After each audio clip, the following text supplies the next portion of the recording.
Bonjour Binto, bonjour docteur, bonjour Vanessa, welcome, bienvenue. On va passer 2, 3 petites minutes, le temps de permettre à tout le monde de se connecter. Euh, Juste aussi le temps de faire un dernier petit réglage et on pourra tout de suite démarrer.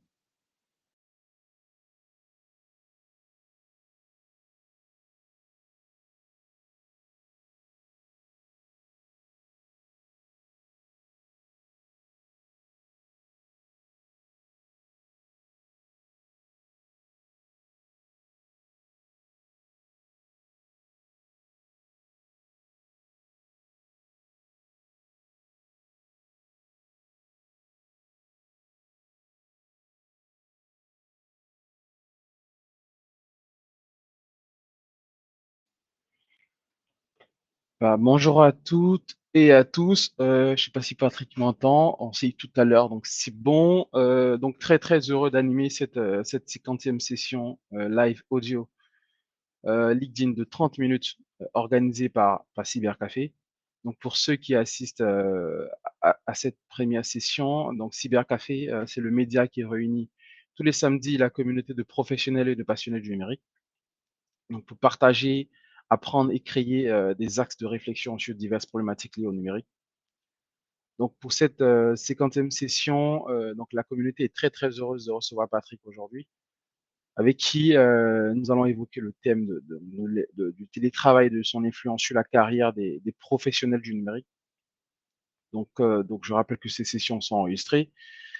Donc, pourquoi ce thème? Donc, déjà, quand on sait que 83% des professionnels du numérique travaillent au moins partiellement à distance, donc ce chiffre inclut à la fois le travail hybride et le télétravail, on va dire, complet avec une forte flexibilité dans le secteur du numérique. Typiquement, 37% aujourd'hui des emplois numériques aux États-Unis sont totalement en télétravail, selon une étude récente qui a été publiée par Hybrid Remote. Donc, le nombre de postes numériques pouvant être exécutés entièrement à distance devrait continuer à croître. Donc, c'est ce que nous disent les chiffres d'ici à 2030. On estime qu'on passera globalement à 92 millions de personnes qui seront partiellement ou totalement en télétravail. Et donc cette tendance-là est d'autant plus vraie pour les développeurs de logiciels, les spécialistes en cybersécurité, les data scientists, mais elle s'applique aussi, on le constate de plus en plus à d'autres secteurs comme le recrutement, l'éducation, l'immobilier ou le service juridique. Donc voilà, c'est globalement dans ce cadre qu'on a. On a souhaité vous inviter, Monsieur Patrick, pour parler donc, du télétravail pour ces professionnels du numérique et l'impact pour les différentes carrières, donc à la fois dans la construction de la carrière ou dans la fin de carrière. Donc cette session va s'articuler en 2 temps, hein. On aura une première phase où je vais vous poser des questions. Ensuite, nos auditeurs auront la possibilité de lever la main, poser des questions et on fera ça au fur et à mesure. Donc, ce sont des sessions de 30 minutes qui sont enregistrées et disponibles sur notre chaîne YouTube Cybercafé. Donc, super. Déjà, bonjour Patrick. J'espère que vous allez bien et merci encore d'avoir accepté notre invitation. Euh, Bonjour Amadou, j'espère qu'on m'entend. oui, c'est super, ça va. À mon niveau, je crois qu'on vous entend très bien. Je ne sais pas si les autres aussi nous entendent bien. Déjà, je vais peut-être vous laisser déjà vous présenter brièvement votre parcours de formation et de carrière.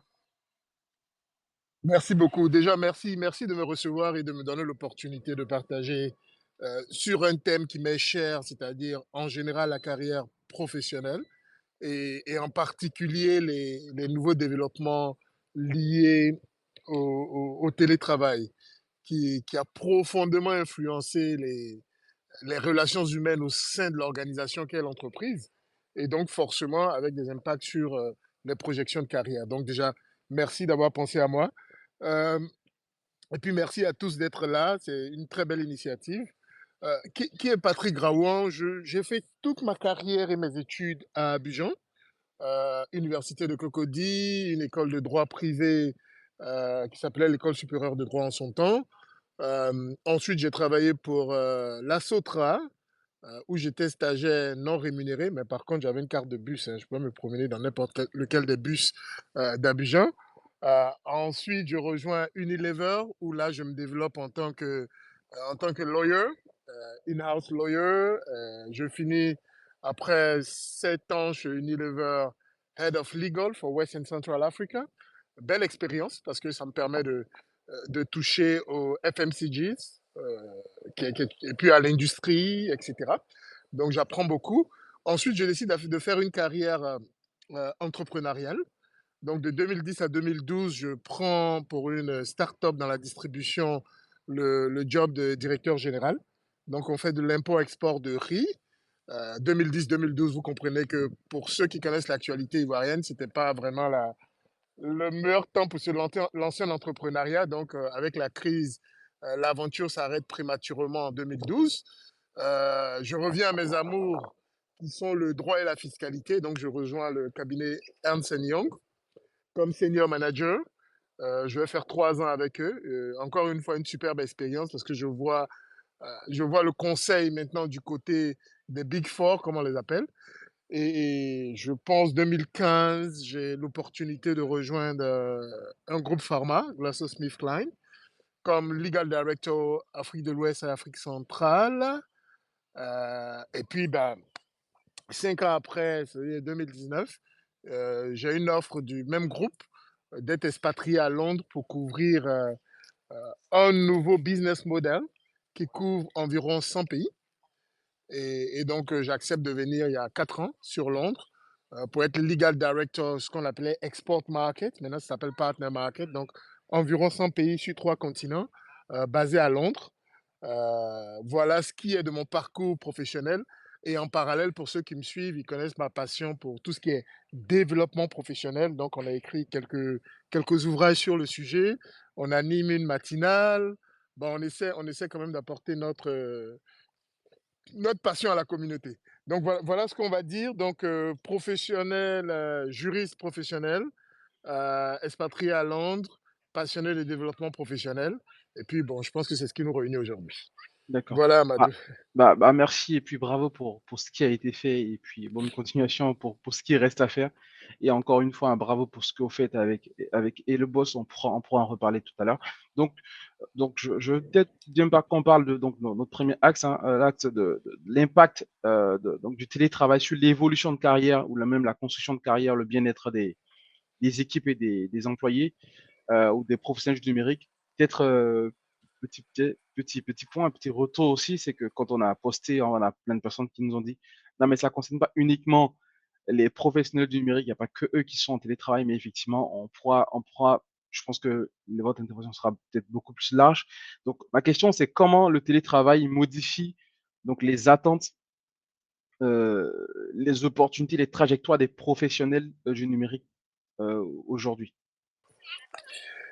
Merci pour la question. Et comme on le dit, la réponse va, je suppose, je pense, impacter tout le reste, qu'on soit dans le numérique ou pas, parce que le télétravail est quelque chose, par exemple, qui, moi, aujourd'hui, on nous demande simplement d'être maximum au bureau 2 jours la semaine. Donc, on a 3 jours en télétravail, mais ça n'empêche, ceux qui veulent aller tous les jours peuvent y aller. Donc, l'impact sur la carrière, elle est profonde. Comme je l'écris dans mon deuxième ouvrage, L'art d'être promu, pour moi, il y a 3 critères, il y a 3 choses qu'un professionnel doit regarder pour bâtir sa carrière. Le premier élément, c'est l'élément technique. C'est sa capacité à faire le travail pour lequel il est embauché. Ok. Et donc, si je suis expert en cybersécurité, c'est ma capacité à prévenir les menaces, à faire les mises à jour, etc. etc. Ok. Si je suis expert en data, c'est ma capacité à faire le travail. Ça, c'est l'aspect technique. Et en étant en télétravail, il y a un événement qui se passe, c'est qu'on ne peut plus cacher les failles techniques. Vous savez, il y avait ce qu'on appelait les brasseurs d'air. Quand tout le monde allait au bureau, ils étaient là, ils faisaient semblant de travailler, mais techniquement, ils n'étaient pas bons, mais bon, ils arrivaient à compenser par une sorte de, comme on les appelle les brasseurs d'air, ils faisaient beaucoup de bruit, mais bon, il n'y avait pas de fond. Mais en télétravail aujourd'hui, votre exposure technique, il est réel. Ça veut dire que vous ne pouvez pas, vous avez à délivrer sur ce point-là. Ça, c'est la première des choses. Donc, le télétravail permet de rendre ça visible. Deuxième des éléments pour bâtir votre stratégie de carrière, c'est ce que j'appelle le managérial. Et le managérial, c'est votre capacité à gérer et à interagir avec vos équipes les personnes qui doivent vous supporter dans votre travail. Et avec le télétravail, ça peut très vite devenir une conversation de je fais une tâche, je fais une autre. Je veux dire, ça peut devenir très vite transactionnel. Je dis transactionnel dans le sens où l'humain peut disparaître dans la façon dont on interagit quand on est en télétravail. On échange beaucoup de mails, on échange beaucoup d'instructions et ça peut devenir froid. Et l'autre élément, donc on perd un peu dans le managériel en télétravail, c'est tout un mindset qu'il faut rebâtir. Comment je manage mon équipe en télétravail, c'est tout un mindset. OK? Parce qu'on n'est pas au quotidien avec l'équipe, et cetera. Le troisième élément qui est le plus difficile, en télétravail, qui va impacter le plus des carrières, c'est ce que j'appelle la compétence transverse. La compétence transverse, c'est votre capacité à connecter avec d'autres branches de votre organisation. Je suis juriste, ma capacité à parler avec le financier, avec le commercial, et cetera. En télétravail, heu ce transverse-là va être impacté. Pourquoi? Comme je l'ai dit, en télétravail, les choses sont plus transactionnelles. Donc, si je n'ai pas affaire à toi, je ne vais pas forcément voir l'utilité de te parler. Alors que c'est là où les carrières se bâtissent, en fait. C'est là où les carrières se bâtissent, votre capacité à connecter en dehors de votre cercle professionnel immédiat. Et donc, c'est ce sur quoi je vais certainement appuyer. Quelles sont les stratégies pour justement compenser cela? Voilà. Je ne sais pas si j'ai été long sur la réponse. Non, non, non, Euh, c'est très clair, je pense que c'est très clair, très complet, et ça fait sens aussi avec la prochaine question que j'ai. C'est aujourd'hui, donc pour ceux qui sont en télétravail, sinon en full même en mode hybride, comment les relations professionnelles et le networking sont affectées par le télétravail aujourd'hui? Écoute, la première des choses, c'est que l'humain sort de la picture. Quand je dis l'humain sort de la picture, en télétravail, au mieux, c'est une tête qu'on voit en fait. Donc, que vous soyez en dépression ou pas, que vous soyez dynamique ou pas, c'est souvent difficile de le traduire en visio ou en email. Donc, ça vous pose un challenge et ça répond à la question la plus vieille du monde. Comment montrer mon potentiel au-delà de mon seul travail? Parce que n'oubliez pas que celui qu'on promeut, ce n'est pas celui qui fait bien son travail, parce qu'on est payé pour faire bien notre travail, mais c'est celui en qui on voit du potentiel au-delà du travail qu'on lui a confié. Et donc, première équation à résoudre en tant que professionnel, comment est-ce que je montre et je démontre mon potentiel alors que je suis limité par le télétravail? Quelques stratégies. Première des choses, si vous êtes en hybride, ne négligez pas d'aller au bureau les jours où il y a le plus de personnes. Ok, ça, c'est la première des choses. Euh, j'ai fait cette erreur-là pendant un bout de temps. J'étais en full télétravail, je n'allais pas au bureau. Et un jour, j'ai débarqué et un de mes collègues m'a dit: «Ah ben, toi, tu es là, tu bosses toujours?» Voilà, et ça, c'est une remarque anodine, mais qui montre qu'on peut très vite quitter l'esprit des gens. Voilà. Donc, ça, c'est la première des choses pour ceux qui sont en hybride. Maintenant, si je suis en full télétravail, je dois savoir que je dois avoir un agenda exprès. J'appelle l'agenda exprès quoi? Je dois mettre des calls avec des gens qui m'intéressent dans l'organisation. C'est ce que j'appelle des catch-up calls. Ça peut durer 15 minutes. Vous prenez les VP, vous prenez les GM, vous prenez vos managers, même des gens qui ne sont pas dans votre sphère, et puis vous dites, ah, est-ce qu'on peut avoir un call de 15 minutes pour catch-up? Et ces catch-up calls-là, l'important, c'est justement de compenser l'absence de contact physique. C'est des choses qu'on aurait fait si on était tous deux dans une salle, on allait prendre un café, etc. Et c'est là où on échange. Parce que n'oubliez pas qu'en télétravail, les gens ne vous connaissent pas. Sauf ceux qui travaillent avec vous, mais même ceux-là, ils vous connaissent que sur le projet. Donc, il y a 2 choses à faire. Premier tips, mettez des catch-up calls, heu, détachés du travail que vous avez à faire. Ça veut dire sur le trimestre, je me donne toujours l'objectif de dire sur le trimestre, je vais parler à 3 ou 4 VP en fait. Bon, pour nous, ce sont les vice presidents ou à 4 ou 5 GM. Donc, je mets des calls exprès dans leur agenda où pendant 15 minutes, bah, je viens, je leur explique ce que je fais, ils vont m'expliquer ce qu'ils font. Et là, on va souvent trouver des synergies qui vont aider à étendre mon footprint. Pourquoi ça, c'est important? Ça permet de vous rappeler à leurs bons souvenirs. Donc, ça, c'est la première stratégie que vous pouvez mettre en œuvre en télétravail. D'accord, OK. Moi, j'aimerais peut-être aussi revenir sur la trajectoire des professionnels du mec. Typiquement pour quelqu'un qui était total, qui n'a jamais fait du télétravail, qui change de boîte, qui passe en full télétravail. Donc, vous avez parlé des opportunités, la manière dont il doit s'organiser pour faire savoir son savoir-faire. Et c'est très important. Du coup, pour celui-là qui n'a jamais fait le télétravail, comment est-ce que lui, heu, quels sont ses est-ce qu'il doit automatiquement passer en 4 sur 5, 3 sur 5, avant de peut-être passer en full sur 5? Et on a quelquefois des personnes qui sont peut-être, je sais pas, peut-être en Côte d'Ivoire ou en France et qui a l'obligation d'être en full télétravail parce que son client ou son travail, c'est peut-être au Brésil ou en Corée ou en Chine. Donc comment est-ce qu'il s'arrange dans ce cas-là? Écoute, c'est une bonne question. Première des choses, si vous avez l'opportunité d'être en hybride, profitez de la fenêtre hybride. Profitez de la fenêtre hybride parce qu'on a tendance à être peut-être dans le confort de son salon ou de trucs, mais profitez de la fenêtre hybride. Surtout selon, on va dire selon la tendance de votre organisation. Si vous voyez que vos boss, vos managers ont tendance à respecter l'hybride et donc à être là, si c'est 2 jours, un jour, allez-y. Maintenant, si je suis en full télétravail, bah, il faut recréer, c'est ce que j'essayais de dire, c'est à vous de recréer ce lien qui se casse là, en mettant des catch-up réguliers et même souvent avec votre manager. Donc, heu, au risque de me répéter, pour moi, qu'on vienne de commencer le télétravail ou qu'on soit dans le télétravail depuis longtemps, la vraie question, c'est comment vous créez votre écosystème dans le télétravail pour que vous ne soyez pas juste transactionnel.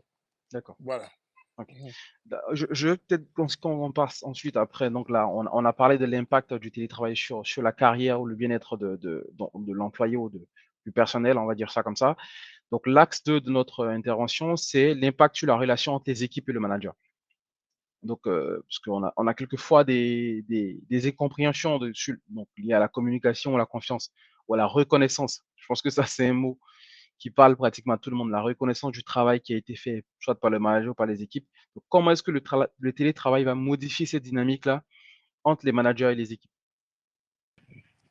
Bah, la première des choses, je pense qu'en télétravail, les managers félicitent de moins en moins parce que comme je l'ai dit, toute la dynamique est transactionnelle.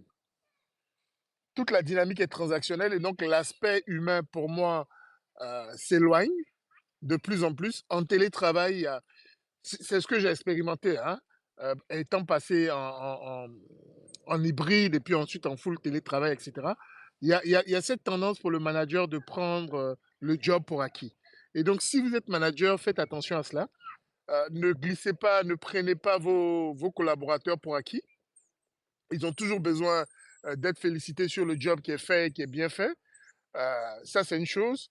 La deuxième chose, les retours et les feedbacks sont souvent beaucoup plus délicats. Sont souvent beaucoup plus délicats. Donc, il faut créer une fenêtre avec vos collaborateurs. Vous avez des feedbacks euh, et il faut savoir faire le feedback parce que vous ne l'avez pas forcément en face. Et donc, la façon de faire le feedback est légèrement influencée. Donc, oui, du côté manager, il y a faire attention à ne pas glisser dans mon collaborateur, je l'ai pour acquis. Ok, la première des choses. Deuxième des choses, c'est quand même euh, de respecter les heures libres de votre collaborateur. On a tendance, en étant en télétravail, de lui shooter des emails ou des instructions à n'importe quelle heure sans tenir compte de sa situation géographique. Dans certaines juridictions, ça a été réglé, c'est interdit d'envoyer des emails en dehors des heures de travail. Mais dans d'autres, puis dans des métiers comme la cybersécurité, des métiers d'urgence souvent, bah, on peut oublier cela. Donc faites attention à savoir est-ce que je respecte la vie privée de mon collaborateur. Ça pourra vous permettre d'augmenter le taux de rétention. Parce que n'oubliez pas qu'en télétravail, le débauchage est aussi beaucoup plus facile, hein. Ça, c'est du côté manager. Du côté collaborateur, bah, vous manquez une chose, vous manquez les petits potins du bureau. OK? vous êtes coupé de l'information, on va dire l'information informelle qui circule au bureau, qu'on pouvait catch up autour d'un thé, et cetera. Donc chaque fois que vous avez l'occasion d'interagir avec un collègue, gardez toujours, et ça c'est une deuxième technique, gardez toujours ces 1 ou 2 minutes de connexion informelle. Ok, j'ai un catch-up avec Amadou. Au lieu que je jump et puis on commence à parler directement du travail, les 2, 3 premières minutes, bah, je vais prendre des nouvelles, je vais m'intéresser à ce qu'il fait d'autre, etc. Donc ça peut aider à ressouder ce lien qu'on n'a plus parce qu'on ne se voit pas en direct. Euh, et puis, du collaborateur au manager, forcez votre manager à mettre des temps de qualité dans son agenda pour vous. C'est-à-dire, on oublie le travail une fois par semaine, pardon, une fois par mois, parce que bon, il a autre chose certainement à faire. On a un moment où on parle de mon développement, ok? Où vous discutez avec votre manager des opportunités, etc. Mais ça, ce sont des moments où on ne parle pas travail. On se dit, écoute, Amadou, où tu te vois dans 5 ans? Est-ce que tu travailles? Tu dois demander au manager, est-ce qu'il y a des opportunités, etc., etc. Ou qu'est-ce qu'il faut que je fasse différemment pour me développer, patati et patata. Donc, Donc, voici comment le télétravail peut influence les relations humaines. Et puis, voici quelques stratégies pour ne pas se laisser bouffer par la distance, quoi. D'accord, OK. Bah, merci encore à vous, Patrick, hein.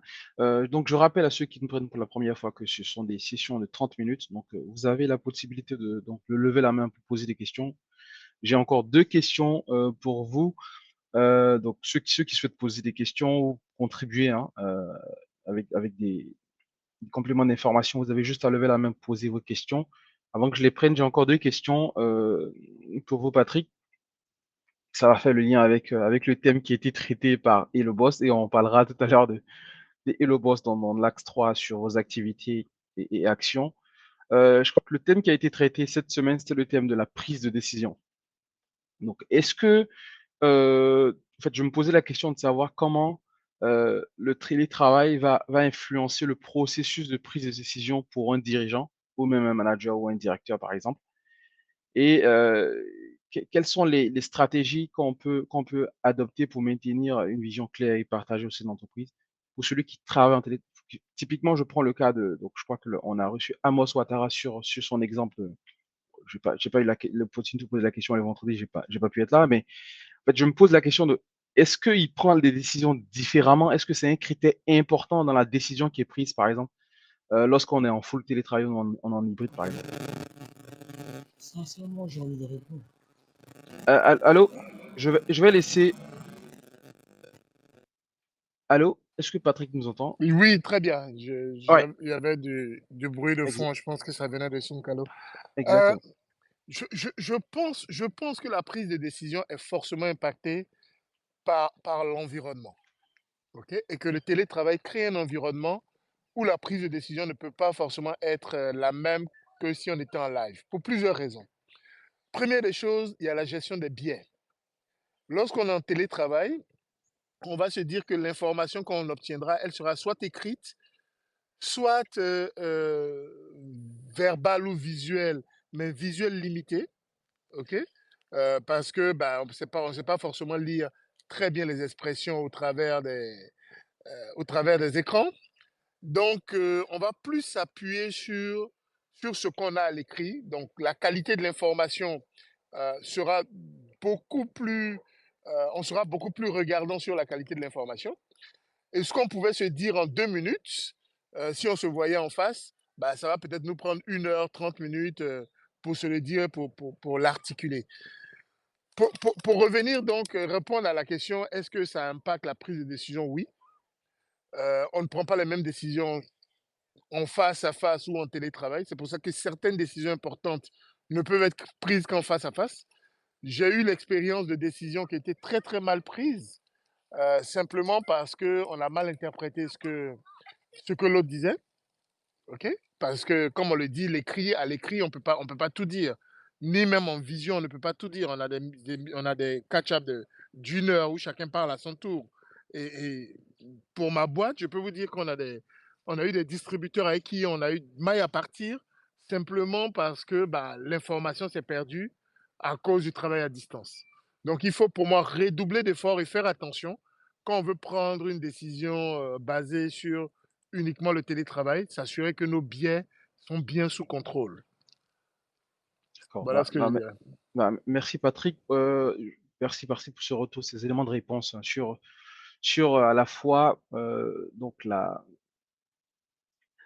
l'impact, on va dire, du télétravail sur la trajectoire de carrière des professionnels du numérique et puis l'impact sur la relation entre le manager et ses équipes. Donc, pour ceux qui souhaitent poser des questions, vous avez juste à lever la main. Je crois qu'on a perdu Soumkalo. J'aimerais bien peut-être qu'on vienne aussi à parler de ce que vous faites aussi en dehors euh, de ce que vous faites comme autre activité, typiquement de ICE Institute Africa et de Hello Boss. Est-ce qu'on peut nous parler un peu des objectifs et des services que vous proposez aussi avec ICE Institute et Hello Boss aujourd'hui? Merci, merci Amadou pour l'opportunité. Je vais plutôt me focaliser sur Hello Boss. Hello Boss qui est une matinale professionnelle, donc qui est bilingue, anglais-français, c'est-à-dire tous les jours, du lundi au vendredi, on a 30 minutes de 7h à 7h30 GMT, où on aborde un thème. La semaine dernière, le grand thème, c'était la prise de décision. Et donc, chaque émission était consacrée à, à un de ces aspects. L'objectif de Hello Boss, euh, c'est de combler un vide qu'on avait constaté. C'est qu'on n'est pas professionnel un jour et puis on est non professionnel l'autre jour. On est professionnel tous les jours.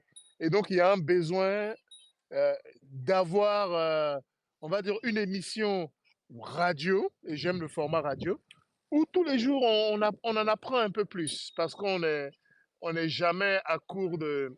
On n'y arrive jamais pour dire on est parfait. Donc, tous les jours, on apprend un peu plus, et donc c'est ça que le boss fait. Et le boss, c'est un thème par semaine qu'on divise en plusieurs sujets. On reçoit des invités, et donc tous les jours, vous pouvez tourner votre radio et puis écouter un sujet professionnel, la prise de décision, le leadership. Il y a une superbe équipe derrière qui fait également un super magazine, Philippe et Rania. Et justement, toute l'équipe de Hello Boss est en télétravail. On a Philippe qui est en France, Rania qui est en Algérie, euh, euh, comment il s'appelle, Thierry qui est au Cameroun, moi-même qui suis à Londres.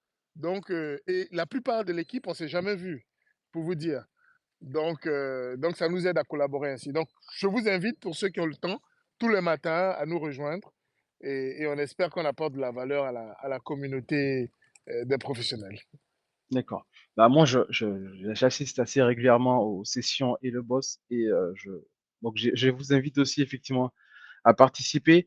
Je vois qu'on arrive au terme de notre session. Je ne sais pas s'il y a des questions ou des personnes qui souhaitent apporter des éléments d'information aussi à notre thème. Sinon, on va remercier notre invité. Donc, on s'est promis 30 minutes de session live tous les samedis. Donc, on reçoit tous les samedis un invité sur un thème lié au numérique.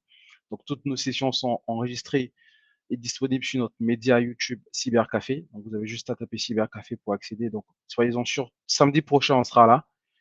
Et on sera là comme ça jusqu'à la 100e session et peut-être encore plus. En tout cas, merci encore à toutes et à tous. Merci à Patrick d'avoir accepté l'invitation. Et puis, n'hésitez pas à interconnecter entre vous, à vous envoyer des invitations et puis à vous challenger toujours et toujours. Je ne sais pas si Patrick souhaite ajouter un mot de fin. Bah, écoute, c'est te dire merci, merci pour l'invitation. C'est une superbe initiative et je t'encourage. On sera toujours disponible si tu as besoin de nous, si tu as besoin qu'on t'envoie d'autres experts, n'hésite pas. Et donc, on t'encourage, on te dit bravo et bravo à ta communauté. Voilà ce que je vais dire. Et puis, bravo à vous de vous être connectés un samedi pour ce sujet-là. Et merci encore, Amadou. Merci beaucoup. Merci à toutes et à tous. Bon week-end et puis rendez-vous samedi. Merci. Et puis, il faudra créer un petit jingle, c'est pas mal aussi, hein? Pas de souci, on va y travailler. Merci. Allez, bonne soirée, Merci. bon week-end à tous. Bye Bon bye. week-end, bon week-end.